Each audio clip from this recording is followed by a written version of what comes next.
Hello, you're watching WION World is One and this is Gravitas. I'm Shreya Upadhyay. Let's get started.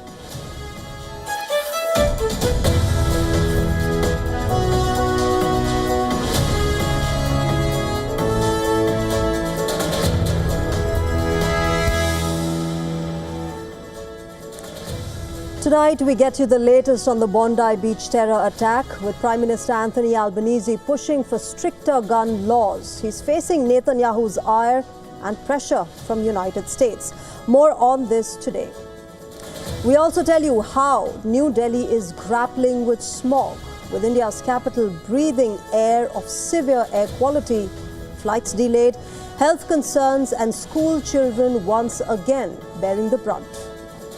And in a shocking U-turn, Volodymyr Zelensky has said that Ukraine will drop its demand to join NATO. But he has put conditions to it. What are those demands? We tell you all about it and the latest on the talks currently happening between American and Ukrainian teams in Berlin.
A day after Australia continues to grapple with utter shock and grief from the deadliest mass shooting it has seen in nearly 3 decades, a Jewish celebration at Sydney's iconic Bondi Beach turned into a scene of horror, leading to hard questions about rising extremism around the world.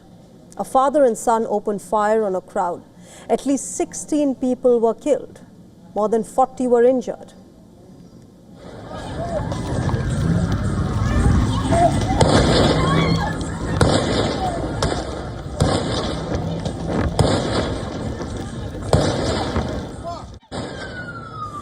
Police say the attack was carried out by a 50-year-old man and his 24-year-old son during a Jewish festival held to mark Hanukkah. The father, identified by local media as Sajid Akram, died in a shootout with the police at the scene. His son, Naveed Akram, remains critically injured. Boys, come, let's go.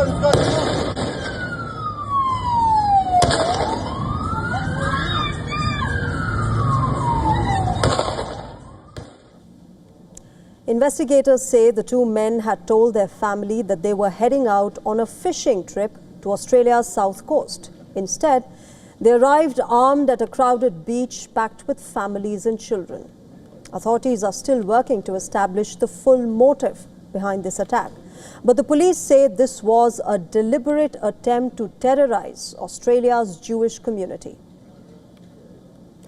Australia's public broadcaster ABC reported that the attackers may have had links with the Islamic State group. The report said that 2 Islamic State flags were found inside the gunmen's vehicle. Australian Prime Minister Anthony Albanese confirmed that the son had come to the attention of the security agencies back in 2019. At the time, officials assessed that there was no immediate or ongoing threat of violence. Reports now say that he was examined for possible contact with an Islamic State terror cell 6 years ago. The police have formally described the shooting as an anti-Semitic terror attack. Australia, remember, is home to around 150,000 Jews in a population of about 27 million. About 1/3 live in Sydney, many in the eastern suburbs around Bondi. Nearly 1,000 people were reportedly attending this Hanukkah event. Witnesses say the gunfire lasted around 10 minutes. Panic swept across the beach as people ran for cover into streets and parks. Community leaders say that the attackers wanted to kill as many Jews as possible. ¿Pero qué pasó?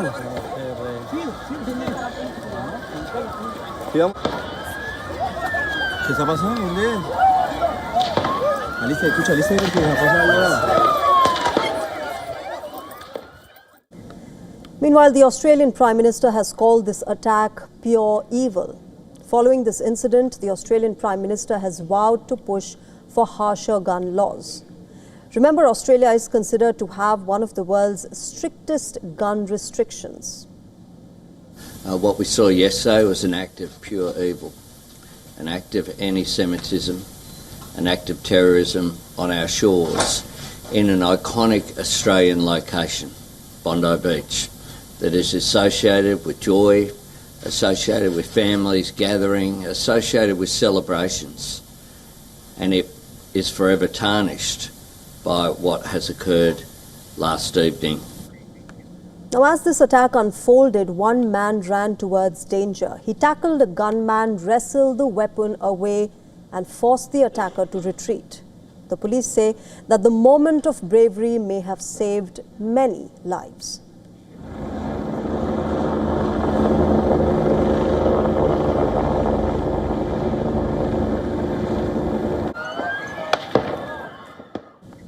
The man, who's now been identified as 43-year-old Ahmad Al-Ahmad, suffered 2 gunshot wounds himself. The attack, meanwhile, has drawn sharp reactions from Israel, with leaders across the political spectrum condemning the violence and criticizing Australia's handling of anti-Semitism.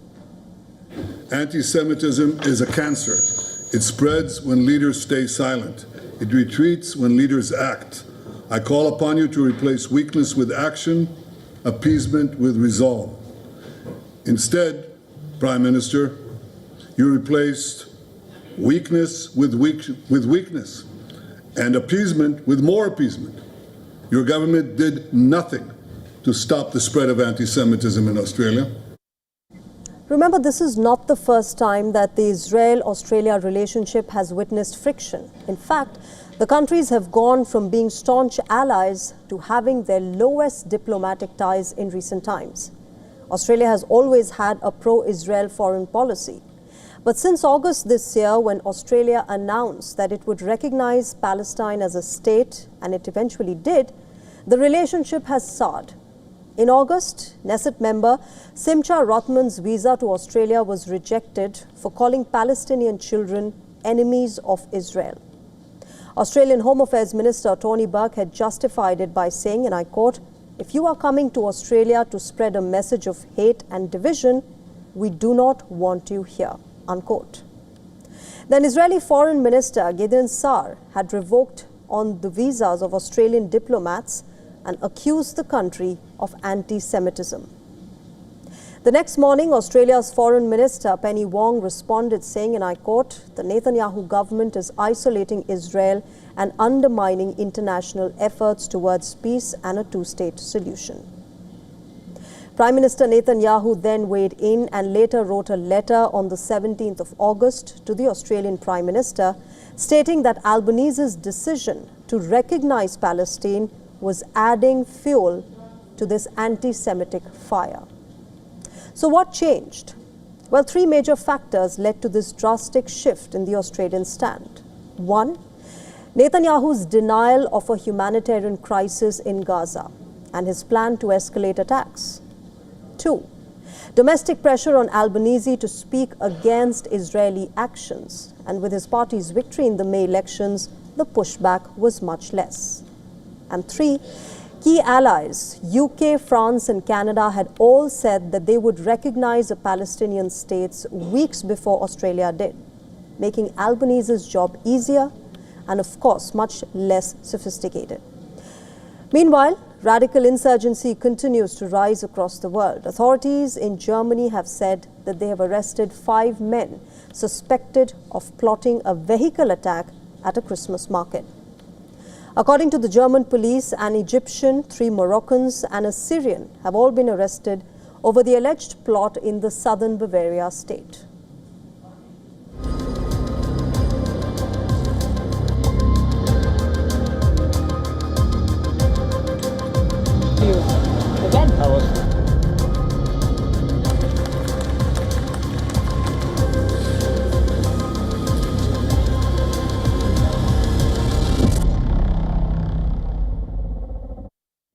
All right, let's shift our focus now to the Russia-Ukraine war. After nearly 4 years of the war, bloodshed and widespread devastation, Ukraine may have just hit a wall, and it is now ready to drop its long-held NATO ambitions if it brings an end to the war. On Sunday, President Volodymyr Zelensky said that Ukraine is ready to consider a compromise, accepting security guarantees based on NATO's Article 5, even without formal membership. Now, this is already a big shift from Kyiv's stated red line. And on Monday, European foreign ministers met in Brussels to reiterate their support for Ukraine, as they face growing pressure from the United States of America to quickly accept a US-brokered peace deal. Zelensky says that Article 5-like guarantees from the United States and from European partners, as well as from other countries, would, quote, provide an opportunity to prevent another arrival of Russian troops. He was sure to call it a compromise on Ukraine's part. The Ukrainian president also said that he was not ready yet to disclose specific details of the proposed security guarantees, saying that they would be known in a day or two. But there is one thing that Ukraine is not ready to compromise upon.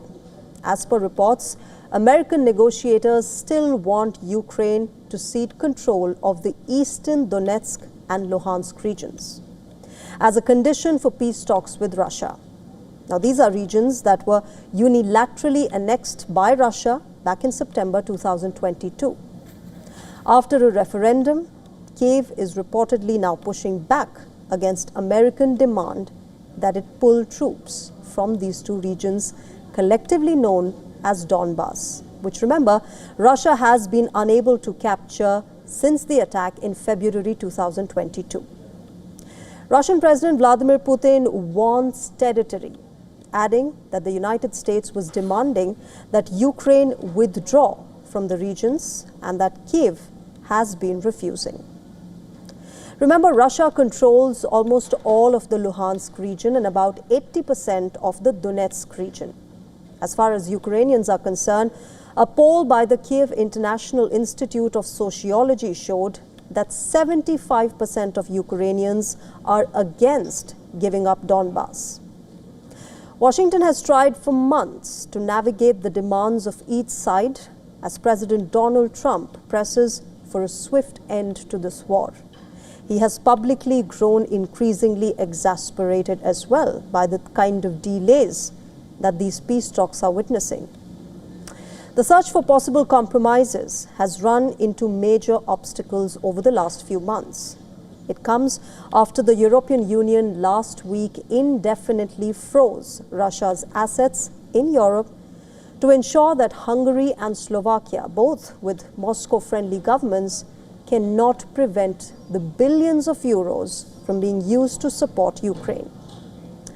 Using a special procedure meant for economic emergencies, the EU has blocked the assets until Russia gives up its war on Ukraine and compensates its neighbor for the heavy damage that it has inflicted for almost 4 years now. Remember, this is a key step that will allow EU leaders to work out at a summit this week how to use the tens of billions of euros in Russian central bank assets to underwrite a huge loan to help Ukraine meet its financial and military needs over the next 2 years. Meanwhile, remember, Russia continues to make advances on the battlefield. On the day Ukraine agreed to drop its bid for a seat at NATO, Russian forces seized yet another settlement in Ukraine's Zaporizhzhia region. The settlement in question is called Varavarkova. This setback for Ukraine comes just days after it lost Pokrovsk to Russian forces. In fact, Russian troops also claim to have carried out strikes against Ukraine's energy and transportation infrastructure, as well as drone launch sites. Ukrainian military says that its troops struck the Afipsky oil refinery in Russia's Krasnodar Krai to weaken Russia's offensive potential and disrupt its logistical supply. The Ukrainian forces also attacked the Uryumtsk oil depot in Russia's Volgograd Oblast.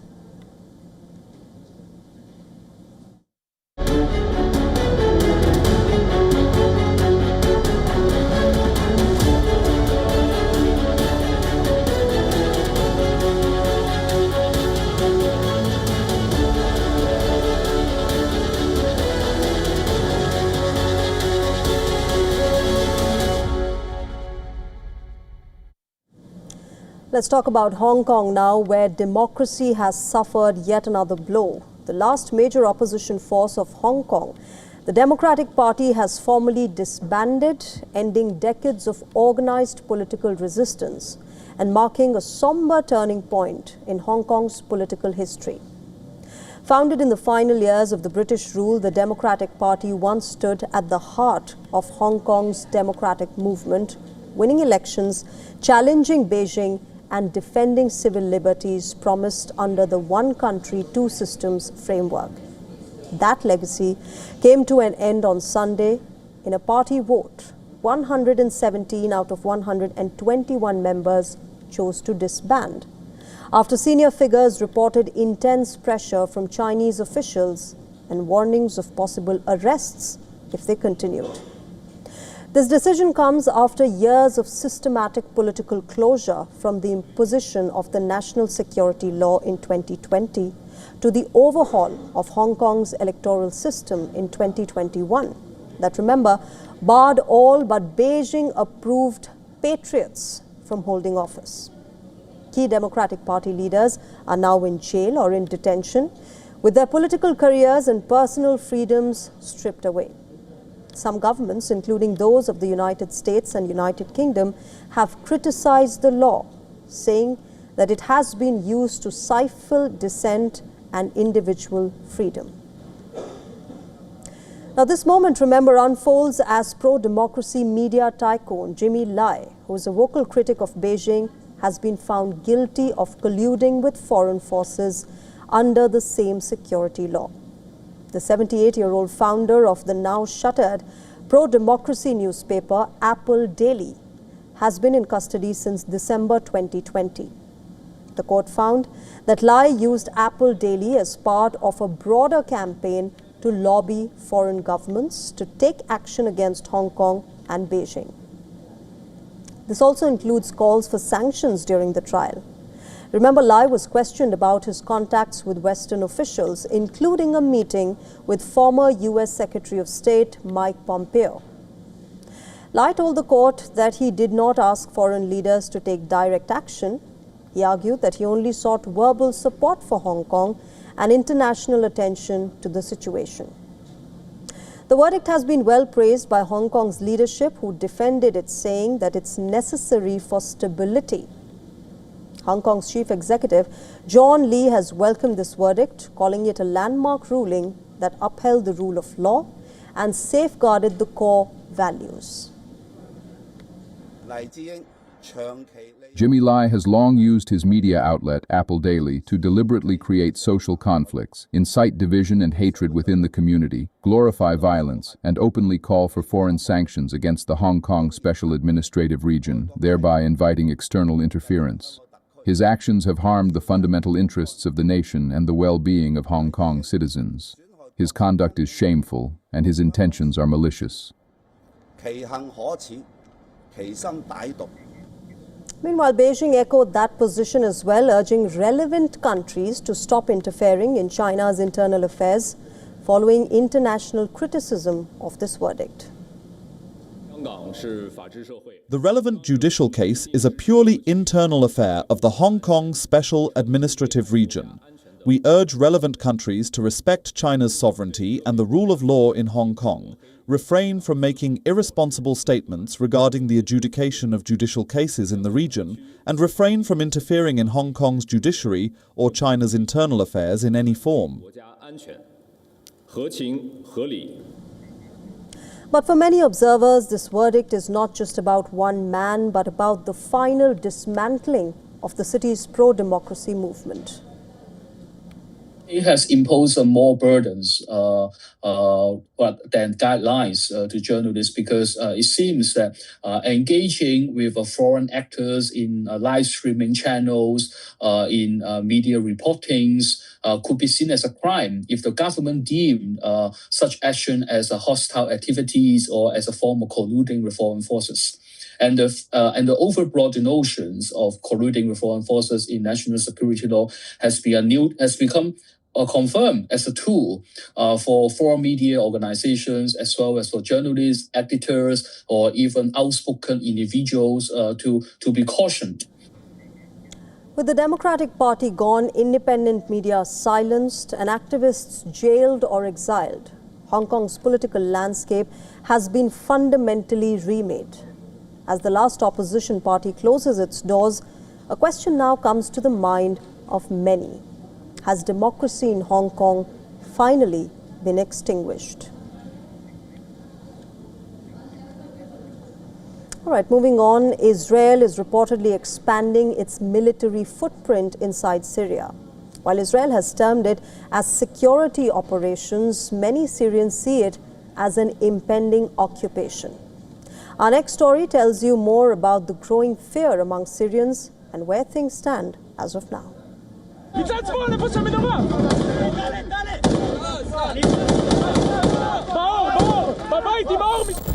Qasim Hamadeh woke up to gunfire and explosions in the Syrian village of Beit Jin last month. By the end of the day, his family was shattered. He lost 2 sons, a daughter-in-law, and 2 young grandsons. 13 villagers died when Israeli forces raided the area. Israel says its troops entered Beit Jin to capture militants planning attacks across the border. Israeli officials claim their soldiers came under fire, suffered injuries, and responded with air support. But villagers tell a very different story. Residents insist that no militants operated there. We must put an end to Israel's barbarism. If that's not going to happen, then leave the people to resist. We're already dying. It's better for us to die with honor and martyrdom than to die a normal death. We can no longer bear the situation. The Beit Jin raid appears to be part of a wider pattern. Israeli forces have moved into southern Syria's UN-mandated buffer zone near the Golan Heights. They have built checkpoints, installed military positions on commanding hilltops, and set up landing pads near Mount Hermon. Drones circle overhead. Tanks patrol nearby towns. Israel says the deployment is temporary, aimed at clearing militants and remnants of the old Assad order. But it has offered no timeline to leave. Talks on a security agreement have gone nowhere. Regional wars deepen Syrian fears. Israel still holds territory in southern Lebanon. In Gaza, buffer zones under Israeli control remain even after the ceasefire. Many Syrians now fear the same model unfolding in their south. What is expected to be done in Syria is, of course, establish a demilitarized buffer zone from Damascus to the buffer zone, of course, from the mouths of Mount Hermon and the peak of Mount Hermon. We hold these territories to ensure the security of Israeli citizens, and that is what obliges us. Israel's strategy has drawn international attention, including public criticism from US President Donald Trump, who is pushing Israel and Syria to agree upon a peace deal. Analysts say Israel is unlikely to withdraw soon, claiming that Syria's new leadership lacks the power to force its hand. Bureau Report, WION, World is One.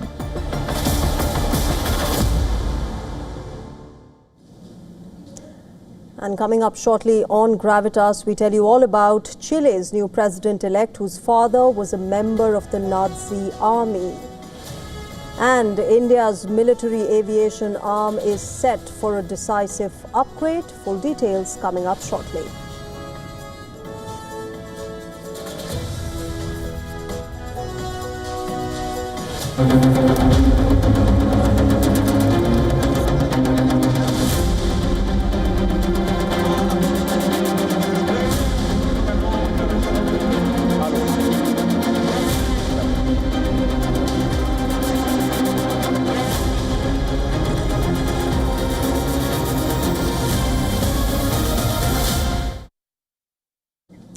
Chile has delivered a decisive verdict at the ballot box. Ultra-conservative former Congressman Jose Antonio Cast has been elected as the country's next president.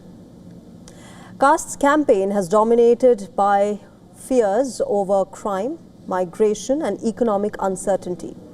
With more than 99% of polling stations counted, Cast won 58.16% of the vote, soundly defeating leftist candidate Jeanette Jara, who was a former Labour minister under the outgoing president Gabriel Boric, who finished with 41.84%. Following the Chilean tradition, Boric congratulated Cast in a televised phone call on his victory to begin the presidential transition. Hello, Jose Antonio Cast. I am calling you following a beautiful Republican tradition that we're proud of and that honors us, which is the call from the outgoing president to the president-elect. Today I offer you the same, that this is an orderly, respectful transition. And after March 11th, when I swear in as president, I would be interested in counting on your opinions and perspective on the country. Now remember, this was Cast's third run for the presidency. The 59-year-old had lost the 2021 runoff to Boric, but this time he returned with a campaign built around a tough-on-crime, anti-migration message, and it resonated with the voters. The son of a former Nazi party member, he's an admirer of dictator Augusto Pinochet and a staunch Catholic. Cast is well known for his hard-line positions opposing abortion and same-sex marriage and promising a crackdown on undocumented migration. Despite his sweeping victory, Cast will govern without an absolute majority in the Congress. Even with all the right-wing parties combined, he falls short of majority in the lower house and the Senate, potentially complicating his ultra-conservative agenda. Many analysts say that Cast's success lay in tapping into one of Chileans' deepest concerns. Once viewed as one of the safest and most prosperous countries in South America, Chile has been disrupted in recent years by the COVID-19 pandemic, violent social protests, and an increase in organized crime. Healthcare and education also remain important issues for Chileans. Over the past decade, Chile's migrant population has doubled, driven largely by an influx of around 700,000 Venezuelans fleeing their country's economic collapse. Cast has repeatedly linked migration to insecurity during the campaign. He's issued a stark ultimatum as well to the country's estimated 330,000 undocumented migrants. He warned they must leave before he takes office on the 11th of March or face expulsion. Now, Cast's platform included a Trump-style border security plan featuring detention centers, 5-meter-high walls, electric fences, 3-meter-deep trenches, and an expanded military presence, especially along the northern border with Peru and Bolivia. The president-elect has pledged to cut public spending as well by $6 billion within the next 18 months, though he has yet to spell out how those cuts would be implemented. As Chile prepares for a sharp political shift, the election marks a major turning point for the country.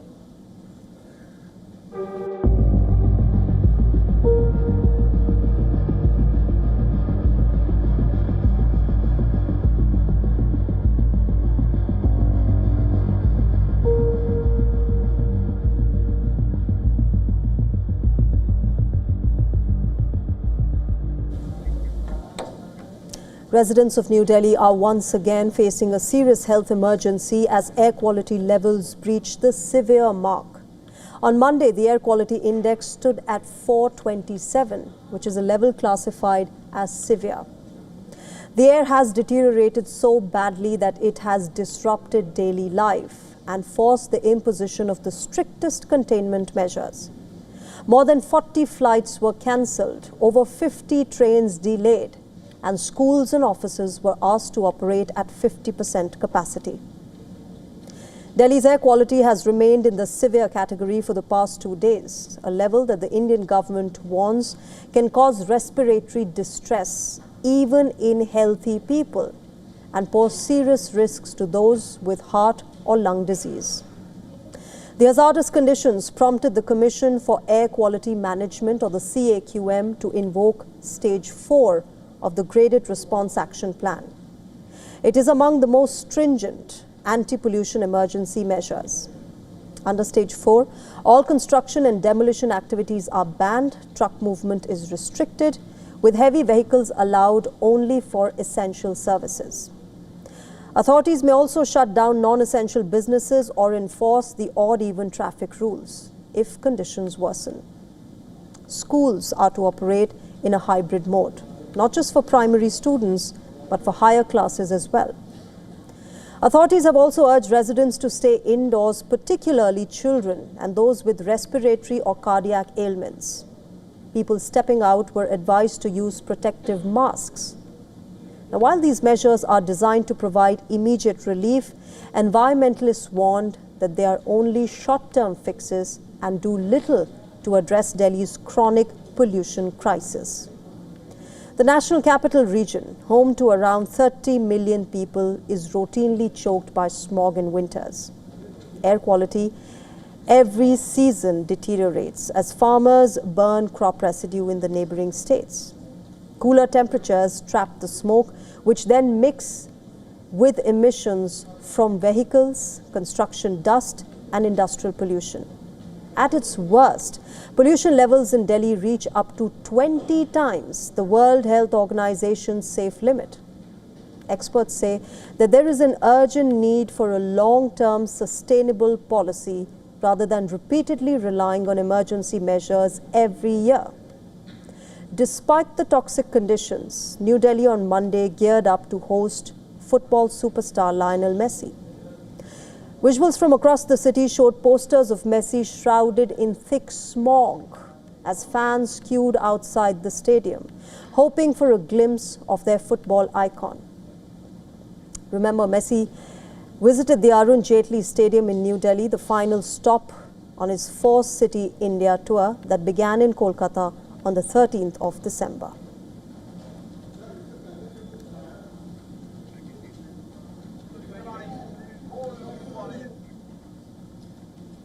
Well, next up, an update on Congo. Tensions continue to simmer in eastern Congo after the fall of Uvira in the hands of Rwanda-backed M23 rebels.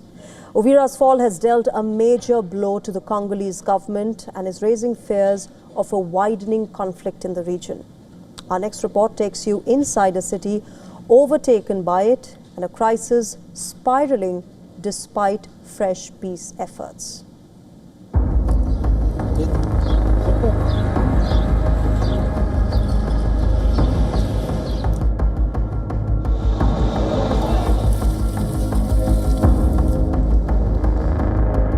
Eastern Congo is sliding deeper into crisis. After Rwanda-backed M23 rebels captured the strategic city of Uvira. The city, which stood as the government's final line after M23 took the provincial capital of Bukavu back in February, is important for refugee movements and trade. But now that line has collapsed, handing the rebels control over much of South Kivu and dealing a damaging blow to authority in the east. As M23 consolidates its hold, the human cost is immediate. Dozens of Burundian nationals stranded in the city have fled across the border, escaping a sudden and uncertain new reality. Many people here are already very hungry. We weren't eating, we weren't drinking, and we had nowhere to sleep. That's the problem we had. Some lost their belongings. Among us are those who came here to sell their goods. They lost their money, and we have nothing to say, and this made us suffer from hunger. People in Uvira are now laying down their weapons. The rebels say people are doing this voluntarily. The group says more than 125 weapons and 25 submachine guns have already been collected, and it is urging Congolese who fled to neighboring countries to come back home. But the warnings are growing louder. M23's appointed governor of South Kivu says the advance may not stop in the east, openly floating the possibility of a push into Katanga province.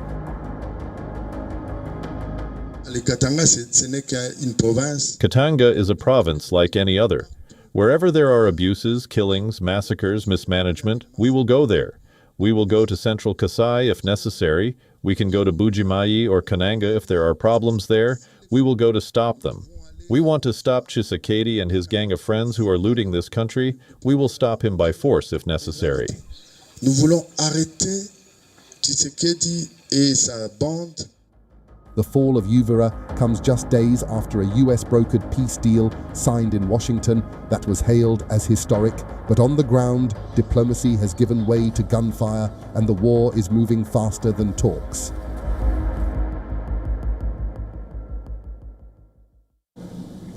Moving on, China has carried out the maiden flight of its new high-altitude, high-speed, long-endurance unmanned aerial vehicle. The CH-7, the drone successfully completed its first flight at an airport in northwest China.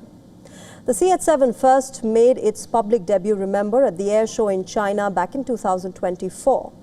Designed with a high aspect ratio flying wing aerodynamic configuration, the CH-7 is built for high-end surveillance missions. According to its developer, the UAV can carry a range of high-performance payloads, including visible light and infrared sensors.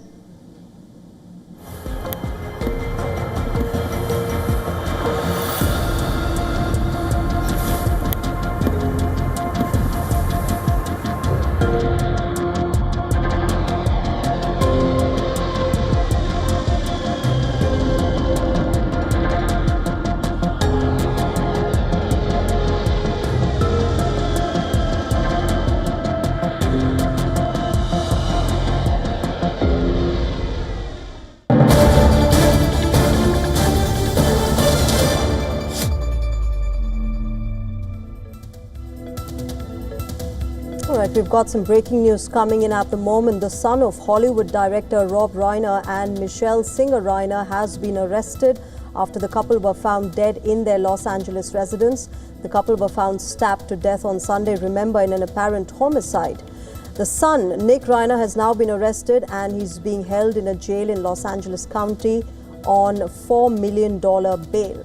Meanwhile, President Donald Trump, remember, had criticized Reiner on social media, saying without evidence that the two reportedly died due to the anger that he caused others with his Trump derangement syndrome.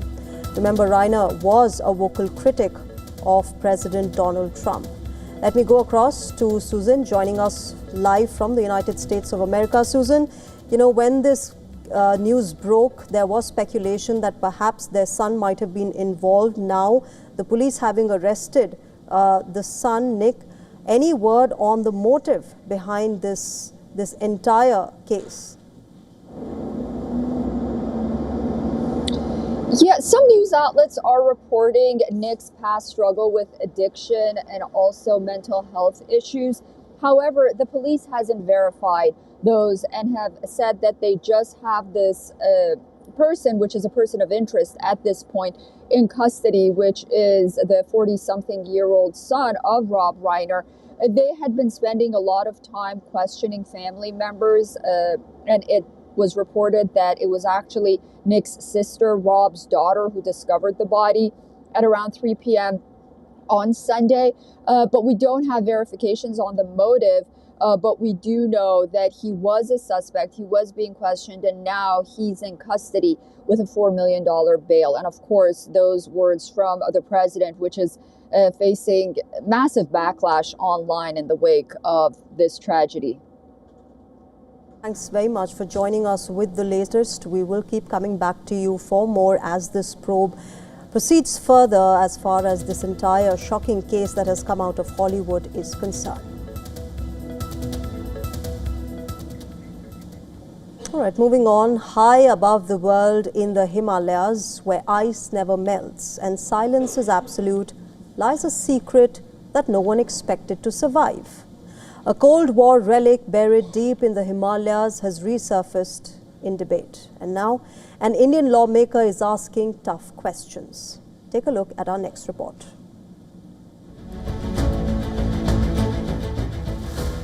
The Himalayas' frozen mountain peaks, harsh winds, shifting glaciers.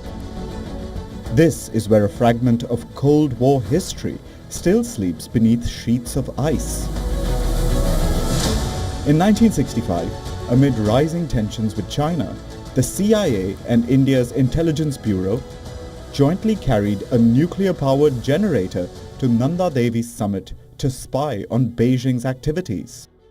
That device, a plutonium-fueled generator designed to power listening equipment, was left behind during a blizzard and has never been recovered. The device was designed to detect Chinese missile and nuclear tests across the border. For 6 decades, the lost device has remained an unresolved mystery.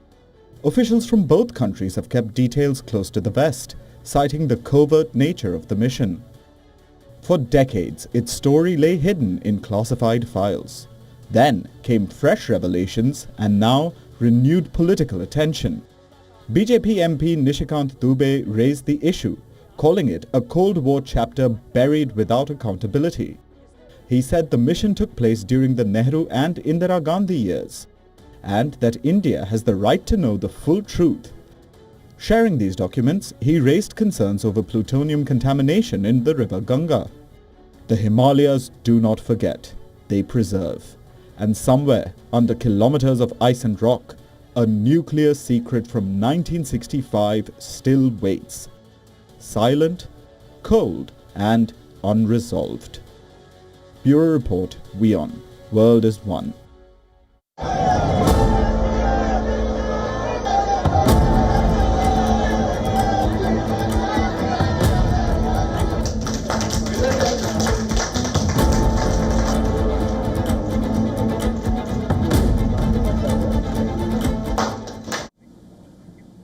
The Bharatiya Janata Party has signalled a clear generational shift at the very top of its organisation. Nitin Nabin, a 5-time MLA from Bihar and one of the party's rising young leaders, has formally assumed charge as the BJP's National Working President at the party headquarters in New Delhi. The charge-taking ceremony took place today and was attended by BJP's National President JP Nadda and Union Home Minister Amit Shah. Congratulating Nabin, Amit Shah expressed confidence that the party would expand even further under his leadership. Nabin's appointment, which took effect immediately on Sunday, is being seen within the party as a major step in a planned generational transition and one that could eventually see him take over as the BJP's full-time national president in January. At just 45 years old, Nitin Nabin is the youngest leader to be appointed the National Working President in the party's history. Currently a minister in the Nitish Kumar-led Bihar government, Nabin holds the Public Works Department portfolio and has served as a minister twice. He is also a 5-time MLA from Patna's Bankipur Assembly constituency, which is one of the BJP's strongest urban seats in the state. First elected to the Bihar Legislative Assembly back in 2000, Nabin has retained the Bankipur seat in successive elections.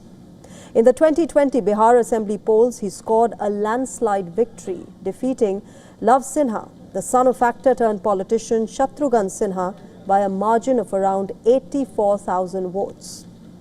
Within the party, Nabin is credited with strengthening the BJP's organizational structure in Patna and neighboring regions, particularly at the booth level. Beyond Bihar, he has also served as BJP's in charge for Chhattisgarh and has worked extensively within the party's youth wing, building a reputation as a grassroots organizer and administrator.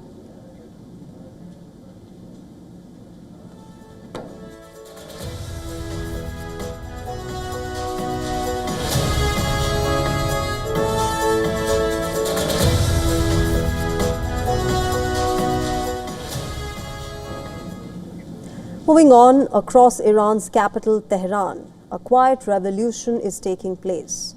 Women driving their two-wheelers on streets and at intersections, wearing colorful helmets. It's reportedly becoming an increasingly common sight in the country. A noticeable shift in the Western Asian country. Take a look.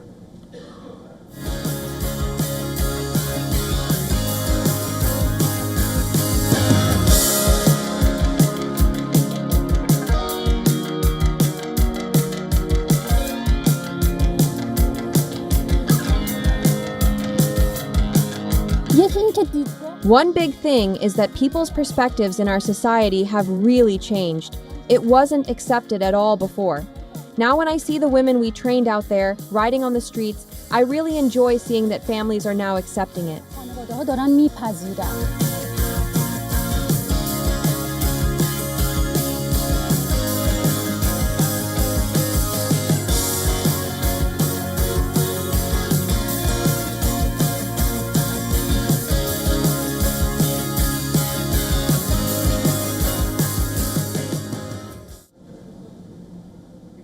For my next story, I want to begin by asking all of you, in marriage, where does love end and bodily autonomy begin?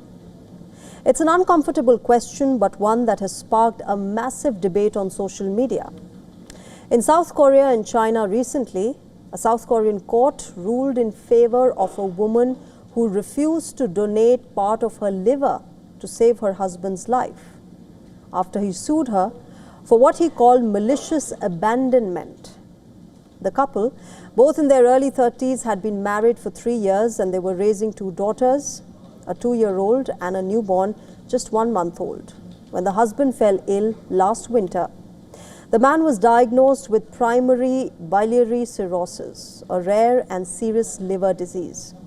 Doctors warned that without a transplant, he had less than a year to live. His parents sold their home to pay for his treatment. His wife remained by his side, caring for him and their 2 young children. Hope emerged when tests showed the wife was a near-perfect donor match. Her HLA compatibility was reportedly over 95%. But when asked to proceed with the surgery, she refused. She told doctors and family that she suffered from a severe fear of needles and sharp objects and could not face surgery.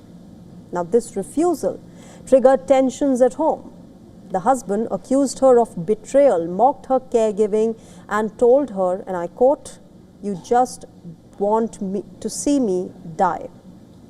Now, his parents also pressured her, asking if she wanted to watch her husband die. Eventually, a brain-dead donor was found in time, and the man underwent a successful liver transplant. After recovering, the husband investigated his wife's claims and discovered that she had previously undergone surgery and blood tests without complications. When confronted, the wife admitted her phobia claim was an excuse. She said that her real fear was the risk of surgery and the possibility that if something went wrong, her 2 children would be left without a mother. Angry and feeling betrayed, the husband filed for divorce, accused her of malicious abandonment, and claimed that she had failed in her spousal duties. The court rejected his argument. It ruled that organ donation is a matter of personal bodily autonomy and cannot be compelled even between spouses. The judgment found that the husband's coercive behavior and verbal abuse had undermined trust in the marriage, making him primarily responsible for its breakdown.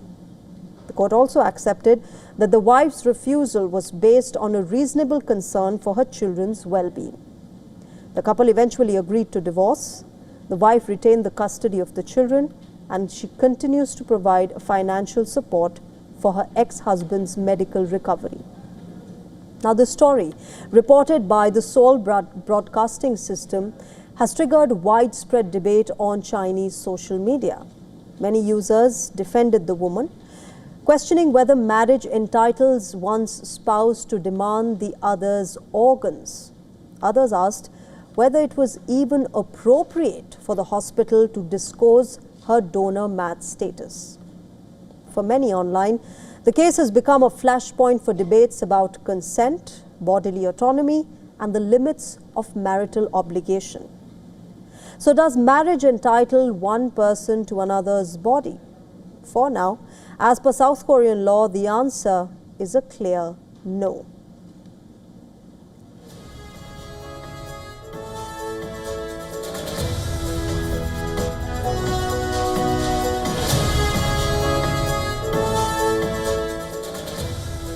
All right, moving on. Christmas is round the corner and it seems like UK's Prime Minister Keir Starmer is not in Santa's good books.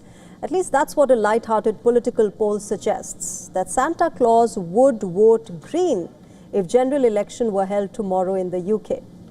The poll was commissioned by political scientist Professor Philip Cowley for The House, which is a magazine for MPs and peers. According to a YouGov survey, almost 1 in 3 voters believe that Father Christmas would back the Green Party rather than the Labour, the Conservatives or Reform UK. Even among Labour supporters, 1 in 5 think that Santa Claus would be more likely to vote Green than support a second term for Prime Minister Keir Starmer. More than 2,000 people were asked to imagine how Santa might vote at the next general election. While many assumed that he would share their own political views, opinions varied across party lines. Among Conservative voters, just over a quarter believed Santa would vote Conservative. However, a larger group thought that he would not vote at all and would instead stay at home in Lapland. Reform UK voters were the most convinced of Santa's political leanings. Nearly half believed that he would vote for Reform. None thought that he would support Labour, although a small number still believed that he would vote Green. Now, voters were also asked to imagine the political preferences of Ebenezer Scrooge, who is a fictional character and the protagonist of Charles Dickens's 1843 novella, A Christmas Carol.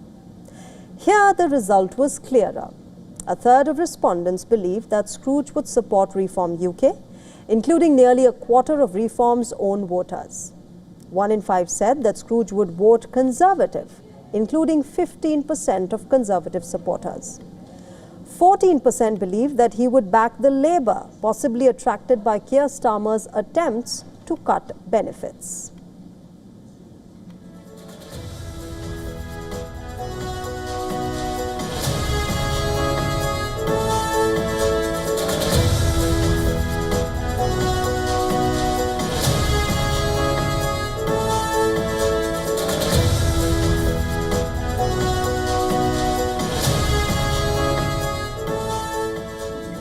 All right, with that, it's a wrap on this edition of Gravitas. But before we leave, we are leaving you with Worldview. Thank you very much for joining us tonight. Bye-bye.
Where darkness hides behind every corner.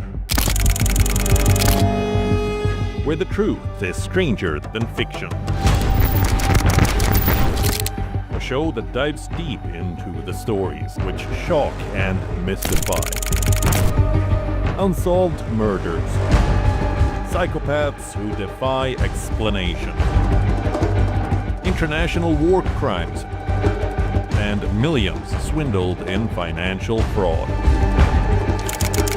The victims, the accused, and the sinister plot. Crime is your front row seat to darkness.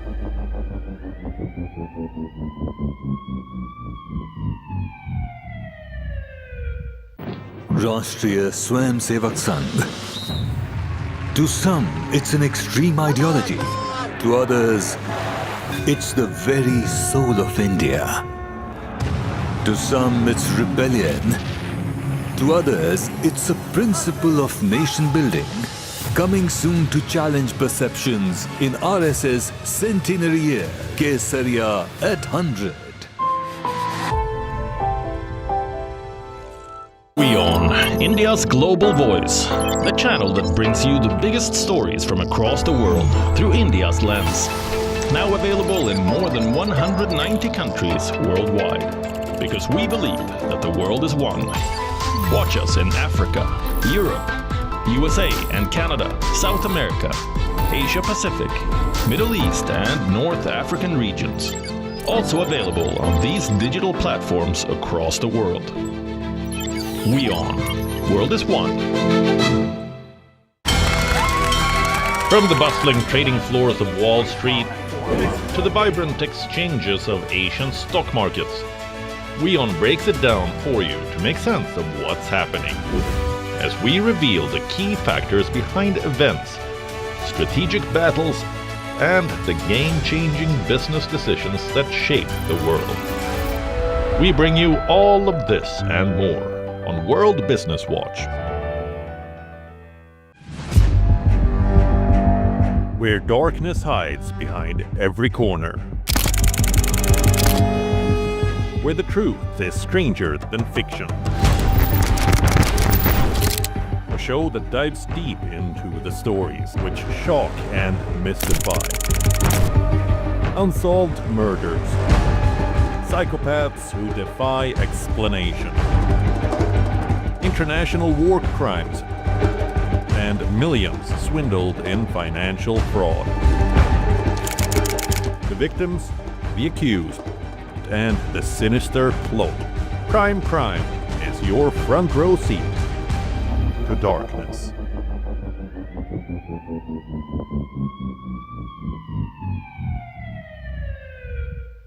Rashtriya Swayamsevak Sangh. To some, it's an extreme ideology.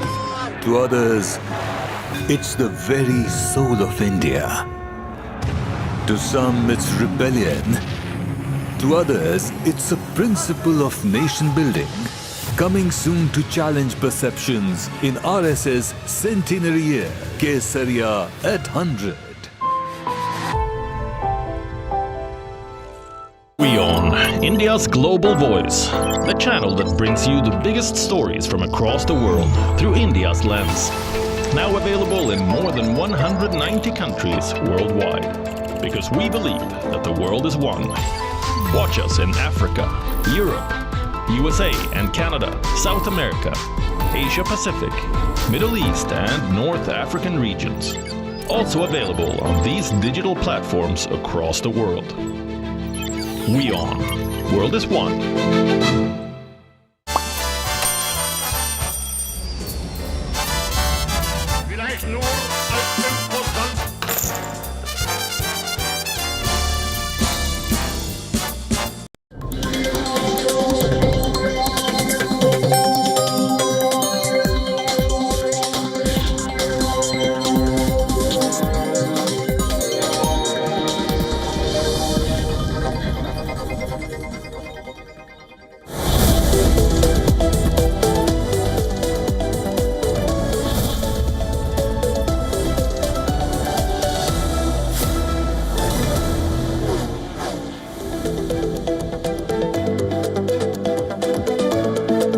And we are live on WION World is One. Thank you for joining us at this hour. Time now for Pulse. I'm Eric Njoka. The headlines.